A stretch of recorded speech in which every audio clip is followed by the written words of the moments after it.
The drama surrounding Shedeur, Sanders, and Dillon Gabriel is the kind of preseason storyline that turns meaningless August games into national talking points. On paper, the Cleveland Browns thought they were setting up a fair quarterback competition. A chance for rookies to prove themselves while veterans like Joe Flacco held steady at the top of the depth chart. But what unfolded was less about the actual throws and more about presence, swagger, and the ability to seize a moment. And in that arena, Sanders dominated without even taking the field. Gabriel, the Oklahoma standout who built his college reputation on precision passing and steady leadership, finally got his shot under the NFL lights. For a while, it looked like he might handle it. He was sharp early, connecting on short routes, working the offense with rhythm, and putting together a respectable 34-18 stat line with 143 yards. Analysts praised his command, especially during a late first-half drive, where he maneuvered Cleveland into field goal range. It was the kind of showing that should have stabilized his standing in the battle for QB depth. But football is never just about numbers, it's about moments. And Gabriel's biggest ones unraveled in disaster. A forced throw into heavy coverage ended up in the hands of Philadelphia's Andrew Makuba, who returned it untouched for a pick six. Moments later, a botched handoff clattered to the turf, handing the Eagles another free possession. 2 turnovers, 2 preventable mistakes. 2 loud reminders that in the NFL, timing can crush talent. While Gabriel was trudging off the field with the weight of those errors, Sanders was watching from the sideline with an oblique injury. He hadn't played a snap, yet somehow his shadow loomed larger than Gabriel's presence under center.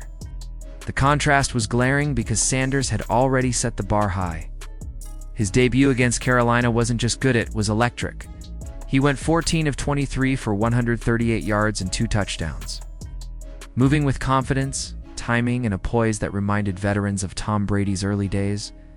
No turnovers, no panic, just smooth efficiency and commanding leadership. Fans didn't just see a rookie quarterback. They saw a future franchise star. That performance drew 2.2 million viewers on NFL Network. It's nearly breaking a preseason record. And Nike wasted no time launching a sleek 5-word campaign that turned Sanders into a viral brand overnight. Suddenly, he wasn't just a player, he was a movement. Cleveland didn't just like him, they believed in him.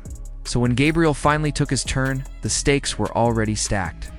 He wasn't just competing for a job, he was fighting against the tide of Sanders' momentum. Every snap Gabriel took was judged against the memory of Sanders' flawless debut. Every mistake felt magnified because fans had already seen what composure could look like. And then, as if to twist the knife, Sanders added his own exclamation point.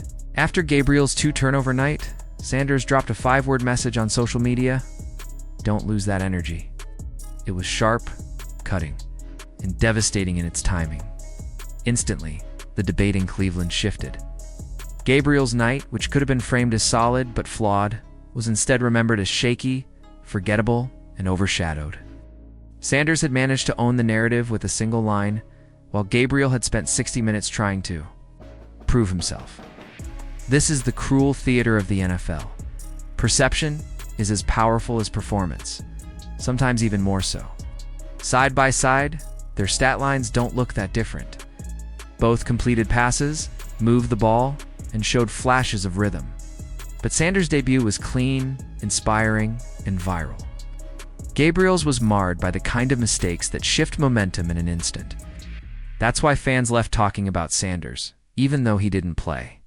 That's why Nike put Sanders at the center of a campaign, while Gabriel's highlights barely made the rounds online. Momentum in this league is fragile, and Sanders has it all. For the Browns front office, the situation is turning into a quiet storm. On one hand, they want patience. Kevin Stefanski insists the quarterback competition is a process, a slow evaluation captured on their behind-the-scenes YouTube docuseries. Veterans are still listed ahead on the depth chart. Gabriel, as a 3rd-round pick, represents draft capital that they don't want to write off too quickly.